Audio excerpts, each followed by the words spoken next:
Hi, this lesson is for EDU 609 online teaching internship.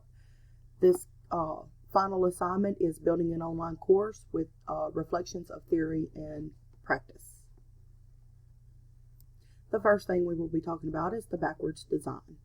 The backwards design is where you identify the desired results, determine the acceptable evidence, and then plan learning experiences and instruction. So you start with the end in mind to create your course. Again, the backwards design is where teachers and instructors have identified the desired result before creating the course. It's the big idea and the skills. They can regulate the satisfactory levels of indication that will support the anticipated results. This design is where planned activities will help make the anticipated result transpire, and they can be used in any subject area that the teacher wants to understand the specific learning goals and make sure that they are achieved.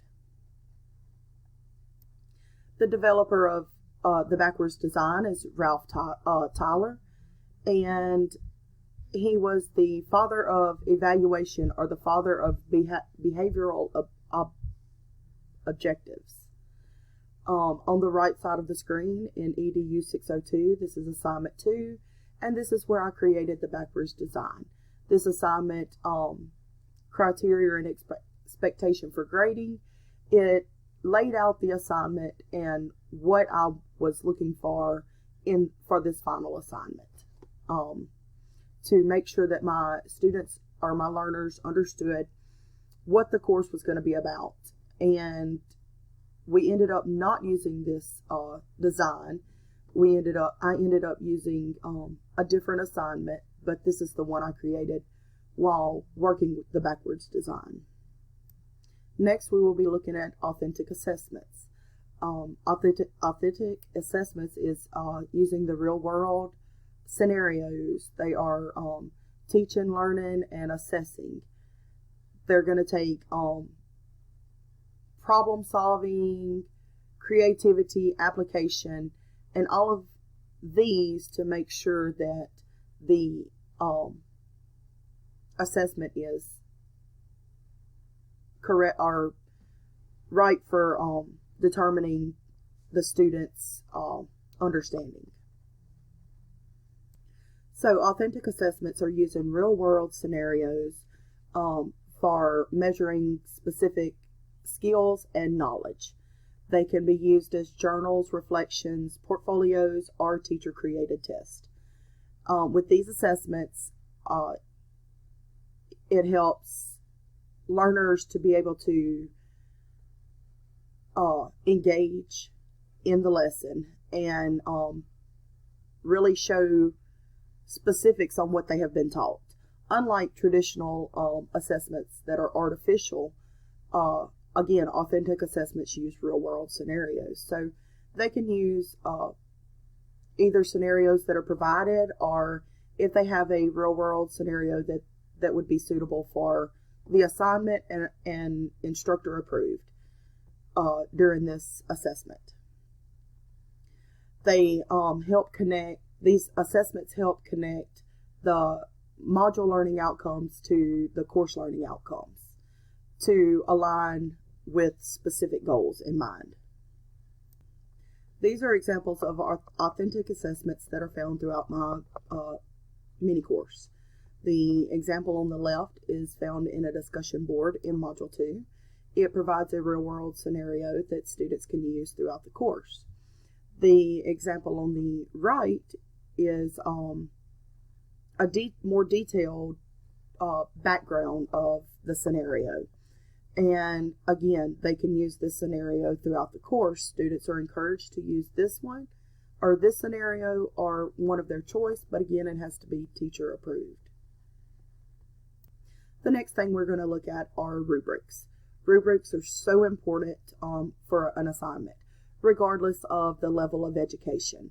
They provide a background of what is expected throughout the assignment or the writing, and it tells the student how they will be graded. Again, rubrics are an important way of instructors to know how they are to grade an assignment, and a great understanding of students to know how they will be graded in their assignment.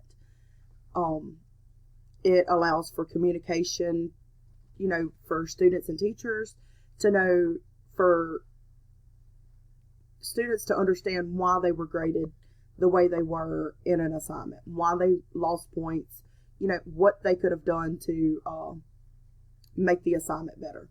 So rubrics, they set a guideline, and it promotes consistent standards for learning objectives and expectations, and it measures the achievement against a set of reliable guidelines within the assignment. So again, rubrics are very important for any assignment, whether it's a writing, a journal. It lets teachers know how they are to grade, and students understand why they received the grade that they received by using the rubric. This is a rubric I created, and it can be found in Module 3, the final assignment. This gives specific criteria to my students to let them know what areas they really need to focus on, and it gives them the level of how they will be graded throughout the assignment. Either they're distinguished, proficient, basic, or they just didn't meet the criteria at all.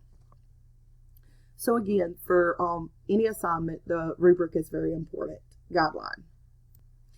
The next, we will look at community of practice. This is problem solving, knowledge sharing. It's a common purpose, and it uses technology, and you will be interacting with people with concerns or questions just like you have. So this is a group of say teachers who have a common goal of trying to help a student succeed in a classroom. Again, the community of practice is a group of people who share a common concern, a set of problems, or a specific interest topic. They come together and have a common goal. They can focus on sharing the best practices or creating new knowledge to advance the domain of the professional practice. Their interaction is ongoing and is an important part of the community practice. They can be face-to-face, they can be web-based, but communication is very important for meeting the common goal or finding a solution for the problem. Etienne Wenger is the person that created the community of practice theory.